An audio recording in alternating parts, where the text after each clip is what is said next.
পদত্যাগ শেষে কিন্তু আমরা যে চাওয়াটা চেয়ে এসেছিলাম বৈষম্যবিধি ছাত্ররা তাদের আন্দোলন সেখানে এসে তারা সে এক দফাতেই আসলো।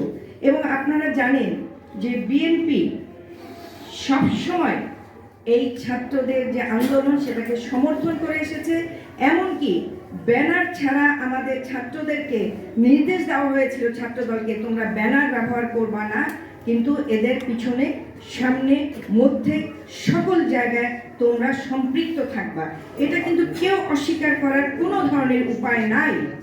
পরবর্তীতে শুধু ছাত্ররা না, বিএনপির সকল সংগঠন এমনকি সমর্থিত, শুধু বিএনপি না, সমগ্র দেশের জনগণ, একজন রিকশাওয়ালা, একজন টোকাই, তার কি কোটার সুবিধা সে পাবে, কিন্তু সেও নেমে এসেছিল।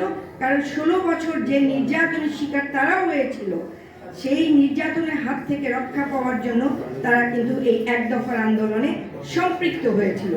আজকে ছাত্র বৈষম্যের যারা নেতা হয়েছে, অবশ্যই প্রতিটি গণ অভ্যুত্থানে কিন্তু আপনারা দেখেছেন 52 বলেন, 57 বলেন, 69 বলেন, 71 বলেন, 90 বলেন, এমনকি সর্বশেষ 24, সকল জায়গায় ছাত্ররাই অভ্যুত্থান করেছে।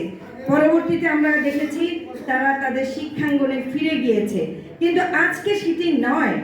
আজকে ছাত্ররা শিক্ষাঙ্গনে ফিরে যাচ্ছে না। আজকে এত সংস্কারের কথা বলা হয়েছে, একটা কি শিক্ষাঙ্গন কিংবা শিক্ষা পদ্ধতির সংস্কারের জন্য কোনো কমিশন গঠন হয়েছে? হয়নি। যেটি তাদের প্রথম দরকার ছিল, যেমন প্রথম দরকার ছিল গণহত্যাকারী বিচার চাওয়া, আজকে তাদের ভাষা হবে গণহত্যাকারী।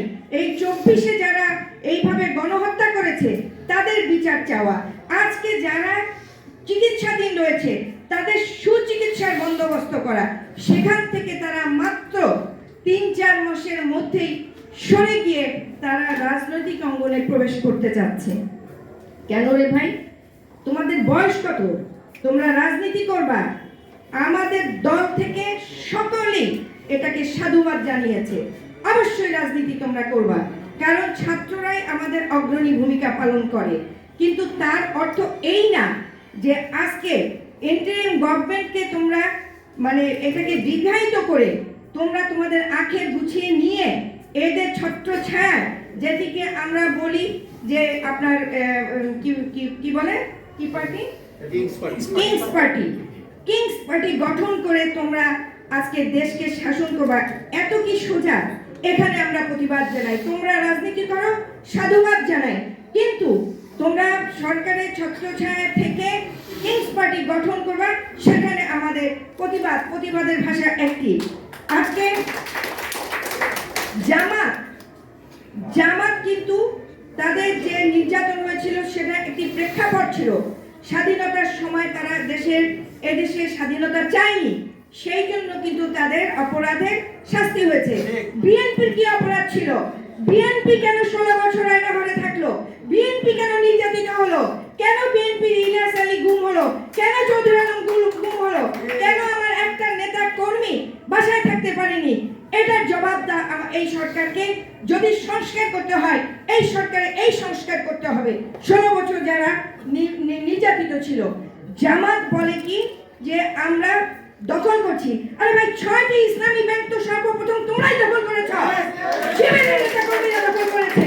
এটা কি আজকে চোখে পড়ে না জনগণের? যাও না ভোটের মাঠে, যাও। জামাত বলো, বৈষম্য বলো, তারা তো বিএনপির সঙ্গে থেকে তারা যে কয়টি সিট পেয়েছিল তারা কিভাবে হারে? আমরা তো গ্রামে গঞ্জে ঘুরে বেড়াই, আমাদের তো একটি নির্দিষ্ট এলাকা আছে যেখান থেকে আমরা নির্বাচন করতে চাই। আমরা জানি কখনোই স্বাধীনতা বিরোধীদেরকে এদেশের সরকারে আসতে দেবে না এদেশের জনগণ। এটা তাদেরকে মাথায় রাখতে হবে। আজকে বৈষম্য বিরোধী ছাত্ররা কি করে? 4 টাকার কম্বল বিতরণ করে, হেলিকপ্টারে গিয়ে 60 লক্ষ টাকা খরচ করে। এটা কিসের নমুনা? এই জন্য কি আজকে এই 5ই আগস্ট তৈরি হয়েছিল? 5ই আগস্টে যে এত ছাত্র, এত গণহত্যা হলো, এমন নির্মম অবস্থা যে লাশকে পর্যন্ত ভ্যানে তুলে পুড়িয়ে দেওয়া হয়েছিল, তার বিচার তোমরা কি করছো? আজকে যে এই যে হসপিটালে আছে, তোমরা বৈষম্য বিরোধী ছাত্ররা আজকে তাদের সুচিকিৎসার কি বন্দোবস্ত করেছো? তাদের সম্পর্কে তোমাদের কি ধারণা, কিংবা দেশের জনগণকে কি মেসেজ তোমরা দিচ্ছ? এনজিও দিয়ে রাষ্ট্র চলে না।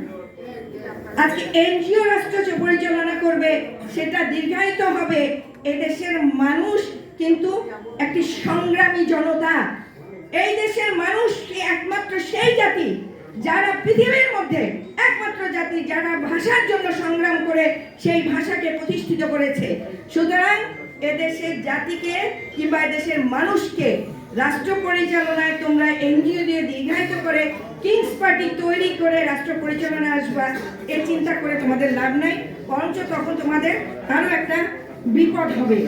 ১/১১ এত বড় মানে সেনা সমর্থিত সরকার থেকে নাই। আর এই যে আপনার ৩ মাসের জায়গায় ৬ মাস চলে গেছে, ৬ বছরের চিন্তা নিয়ে আজকে রাষ্ট্র পরিচালনা চিন্তা করছে, তাদের কিন্তু একটু ভয় থাকা দরকার। সে ১/১১ থেকে শিক্ষা নেওয়া দরকার। সুতরাং আজকে প্রতিটা ক্ষেত্রে আমরা প্রতিবাদ জানাতে চাই।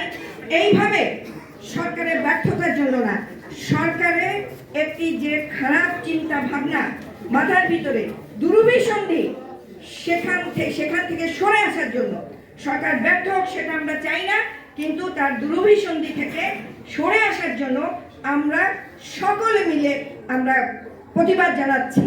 আরেকটি কথা যা আমার নেতা বলেছে, এই যে 16 বছর কিংবা শেষের দিকে যারা আমাদের সঙ্গে যুগপৎ আন্দোলন করেছে, যদি জনগণ যে গণতন্ত্রের জন্য আমরা লড়াই করেছি তাদের ভোটাধিকার দিয়ে বিএনপিকে রাষ্ট্র ক্ষমতায় নিয়ে আসে, এই যে যারা আমাদের সঙ্গে ছিল, অবশ্যই তাদেরকে নিয়ে আমরা সরকার গঠন করব।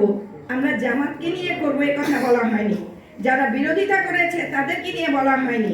যারা আমাদের সঙ্গে যুগপৎ ছিল তাদেরকে অবশ্যই আমাদের আন্দোলনে যে তারা শরিক হতে পারে, আমরা সরকার গঠনও তাদেরকে শরিকে রাখবো।